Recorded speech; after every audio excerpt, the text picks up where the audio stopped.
When we say judgment, there is someone who is going to judge somebody or something. We all judge everything in life. Part of human mind is to make judgment, to make assessment about things. In any competition, there are judgments to be made. Athletes are judged, singer are judged, dancer are judged, and so on. Likewise, there is a judgment in life itself, a judgment about our lives, and a final evaluation by a perfect and impartial judge. God's judgment is God's saving and punishing activity. God saves the righteous and punishes the wicked on the basis of evaluation of the human actions. God's judgment is based on God's justice. God judges because God is just. If God doesn't judge, then God is not just. If God is not just, then He is not perfect. If God is not perfect, then He is not God. So, this morning I'm going to speak on the theme Yahweh's judgment on humankind toward Christian calling of salvation for all creation, based on the red text, Genesis chapter 6, verse 11 to 22. Yahweh's judgment on humankind towards Christian calling of salvation for all creation. Genesis has preserved one Hebrew text with a remarkable faithfulness from pre-Christian time. It is Torah. The traditional assumption of the Jews as well as the Christian concerning the authorship of the book of Genesis is written by Moses. But it is commonly understood that the source of Genesis was pre-Mosaic, for which Moses was not the author but the editor of the Genesis. According to new documentary hypothesis, based on Julius well-written work, their composition is exotic and prolegomena sources Israel. The Pentateuch is composed of 4 distinct sources. They are Elohistic source known as Z, known as E, Yahwistic source known as Z, and Deuteronomy source known as D, and last priestly source known as P. The fact that Moses is the editor whose time during the Moses' life, which is approximately 1500 BCE. Yet, all the events in the book of Genesis took place long before Moses was born. The red portion, Genesis 6, verse 11 to 22, comes under Z, or Yahwistic source. Yahwistic source was compiled in 9th century BCE in Jerusalem during the time of David and Solomon to glorify the monarchy created by David and Solomon. The story of Noah and the flood is a record of one of the most catastrophic events in our planet. Genesis 6 brings us face to face with the judgment of God that has happened in the past. We call it the flood of Noah. The flood story has been traditionally understood from the perspective of saving and judging acts of God in redemptive history. While Genesis 3 and 4 describe the individual sin, Genesis 6 describes the collective sin of human beings. There are 3 main flood stories that shed light on the understanding of the Genesis flood narrative. They are Iridogenesis, Atrahasis epic, and the Gilgamesh epic. I hope you might have seen the Gilgamesh epic. Geographically, these 3 stories indicate that the flood occurred in ancient Mesopotamia. The origin of the Noah flood is assumed to be in the area of South Mesopotamia, villages of Tigris and Euphrates. The name of the Noah is found in the Bible in many places, found in genealogy of Jesus. Isaiah mentioned his name in the prophecy. Ezekiel put Noah as a righteous man. In the New Testament, Jesus links Noah's time with the time of his return. We find him in the list of heroes of faith in the Epistle of Hebrews. Noah is the last one of the pre-flood generation, and first one of the first flood world population. By the way, after the flood, Noah was new Adam. When people began to multiply on the earth, every inclination of thought of heart was only evil, that God has to realize why He has made humankind on the earth. The evil nature of human brought about the flood. In all this evil, God found one man, Noah, who had kept the faith. God used him as a seed to start His new creation after the flood. Soon afterward, the earth was covered with light again. Noah went to death and he rose from it. Based on this context, I have divided my sermon into three sub-points. The first point is corrupted and violent world in the times of Noah, based on verse 11 to 13. Corrupted and violent world in the times of Noah, based on verse 11 to 13. Noah was the 10th generation from Adam. Noah was the son of Lamech beyond the offenses by Adam, Eve, and Cain. Lamech attitude shows a boastful joy about his violence. By the time of Noah, violence had become a way of life. In verse 11 and 12, the repeated terms corrupt and corrupted convey a strong sense of cause and effect. In the time of Noah, violence is dramatically increased. It started when the firstborn son killed his brother. The Hebrew term seed is used for corrupt, which is ruining and also be marked spoiled. And for the word violence is shamas, which is harming, also defined wrong, bloodshed, unrighteous, and wickedness. Therefore, violence can be understood not merely as exploitive oppression of human being or violence against them, but also harming and destruction of the environment. Violence and corruption that fill the earth appear to be an indication that the humankind fell in their tasks and the responsibility to generously care for creation and exercise their stewardship. The phrase in verse 12, all flesh, is to be understood the whole race of Noah except Noah and his family, and way means conduct or behavior. God showed all that He had made. Indeed, it was very good. Nothing was wrong. Everything was perfect. By the time of Noah, God showed by its corruption.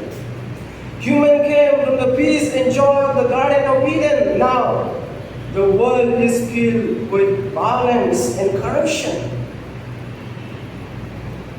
The collective word for corrupt and violence is sin. Sin is knowledge of evil which grow in the Garden of Eden, which human choose. The ancient world sank into a spiritual moral chaos with no hope of restoration.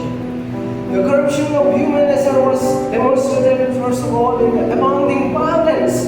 Violence is a threat against the existence of other creatures. It hurts others and also destroys the violent people themselves at the end. God has to stop the violence and corruption in order to sustain the creation.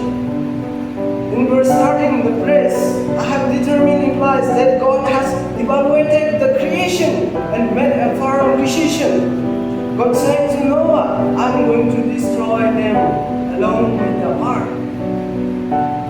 I'm going to destroy all the flesh along with the ark. The question is, why to destroy all the flesh along with the ark? The condition of the land is dependent on the spiritual and moral condition of humankind before God. The earth was cursed because of Adam's sins, and the animal blood cried out from the land.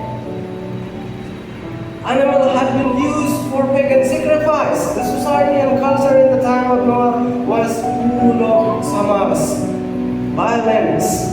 Robert D., one of the Old Testament scholars, said that the politically kind brings violence and corruption. That kind murder Abel to be a political leader in his time. Lamech brought a fundamental change in society by taking two wives, Ada and Zillah. Humankind, the son of Zillah, was the first to use copper and iron weapon to kill people in a way that everything was corrupted and balance was brought through humankind. So God determined to destroy all flesh along with the ark. The key word to destroy is end. But here end is not the absolute end, but the prelude of the new era. In the New Testament, Jesus Christ then bring the whole creation into an end, and His resurrection marked the first day of new creation. With this, we come to the second point, Noah's Ark as a means of salvation, based on verse 14 to 17. Noah's Ark as a means of salvation, based on verse 14 to 17. Verse 14 says, "Make yourself an ark of cypress wood, make rooms in the ark and cover it inside and out with pitch." Noah built an ark. The word comes from the Hebrew word teva, meaning bulrush. Apart from the flood story, the only other Old Testament uses the word ark is in Exodus chapter 2, verse 3 and 5, where it signifies a basket of bulrushes in which baby Moses was hidden. Now in verse 15 to 16, Yahweh finally gives a big task to Noah. Yahweh finally gives a big task to Noah to construct with a measurement of length 300 cubits, wide of 50 cubits, height of 30 cubits, with roof, one door and three decks, lower, second and third. Just imagine how big was ark. Length of 300 cubits, wide of 50 cubits, height of 30 cubits. It may be bigger than our ABS playground or same as our ABS campus. It is suggested that the building of the ark was to 40 decks. Different versions use different names about the wood used in the ark based on the location of ancient Palestine. Cypress tree is suggested. This tree is known by different names. Like in Middle East territory, it is known as gopher, and pine in Mediterranean territory. But the question is, what kind of wood was cypress? Why not ask to deal with cypress? Why not others? Cypress tree is biros, evergreen. It grows 80 to 100 feet, representing the everlasting life. Cypress tree is used in ancient Israelite culture with the related to ritual with the dead, but symbolize the eternal life that comes after death. James Harner's work in his book, Release the Passion, said that Jesus Christ's crossbar was made with the cypress tree or cypress wood. Throughout the ancient civilization, the copper system has been used from Mesopotamia to Rome. Evidently, the pitch tar was a common kworag at that time for the ships. The Hebrew word for pitch and its root word is atonement. This is to suggest that Noah covered the ark with the atonement of pitch. The three decks of the floor of the ark signifies the divine fullness, completeness, and perfection. It was in the deck, the place where God meets His people. Rooms were for the special self and care. The one door of the ark suggests that the Yahweh is the only way to salvation. The ark was the means of salvation. Salvation required both present and to future. Deliverance from enemies, disease, and danger, and living harmoniously with environment is the present understanding of salvation from the creation point of view. In verse 13, God said to Noah,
not to be understood as commands to Noah, but as additional explanation of divine purpose in having the ark built and loaded with the food.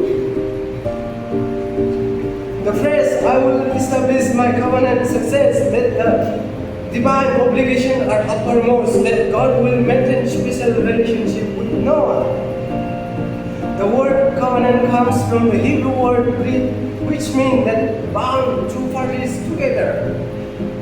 Covenant is probably not a new idea to Noah.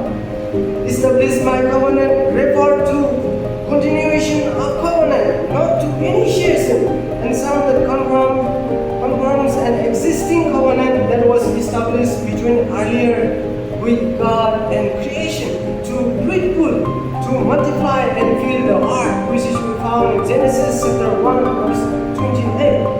The first mention of the covenant in the scripture is starting point of salvation by Iswrni Noah. Noah entered into the ark not merely as a survivor, but as the bearer of God's promise for the new age. Through Noah, the ark will be built again. This suggests that the entering into the ark was the part of the covenant. God's called covenant as my covenant. The word might point to its original establishment with Adam. My covenant because God sovereignly initiated it and God alone determined the constituent element. It is God's covenant in that it is conceived, devised, determined, established, confirmed, and dispensed by God Himself. The verbs comes and bring in verse 18 and 19 emphasize that the animals are to board the ark at the same time as Noah and his family. The covenant was with the creation, for it is mentioned two of every kind, male and female according to their type. In Hebrew, two is beit, meaning a house or household.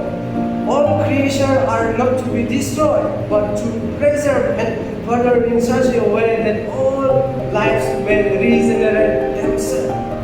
In verse 22, Noah did all that God commanded him.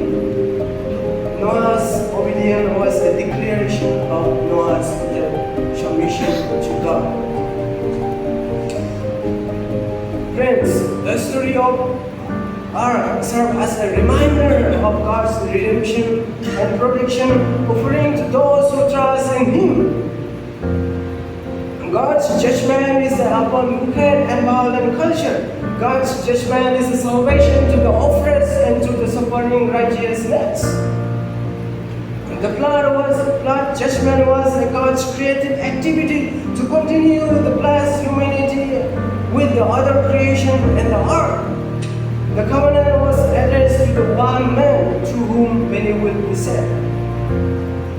Throughout the ages, the ark has been used as a symbol of salvation. It was the vessel that God used to carry His chosen creation. Noah and his family were saved and brought back to day and to life. In the present context, we have church as the ark of salvation. When we say church, it means a community of believers, you and I and you.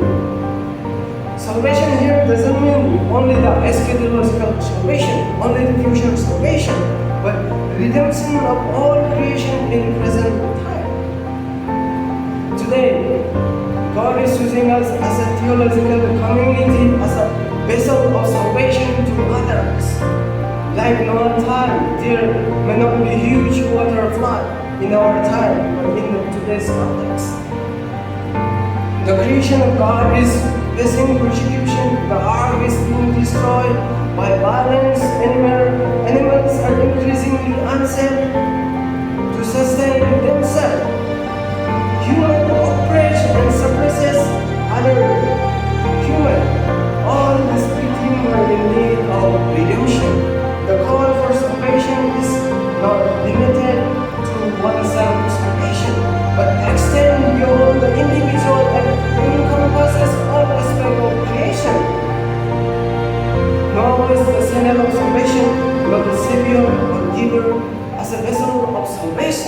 We cannot give salvation to human being, but at least we can show the path of salvation to human being and to the mother earth.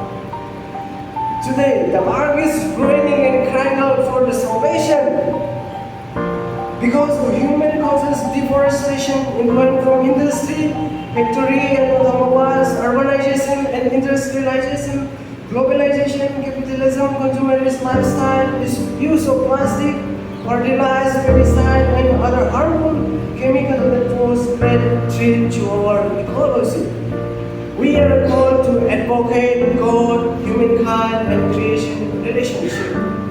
In it, the identity of humanity is defined and understood in close affinity to God and creation. God did not grant salvation only to human beings, but to the whole creation. Likewise, human being cannot think of salvation without redeeming the whole creation. God's salvation is universal and for entire creation. May God help us to be vessel of salvation for humanity.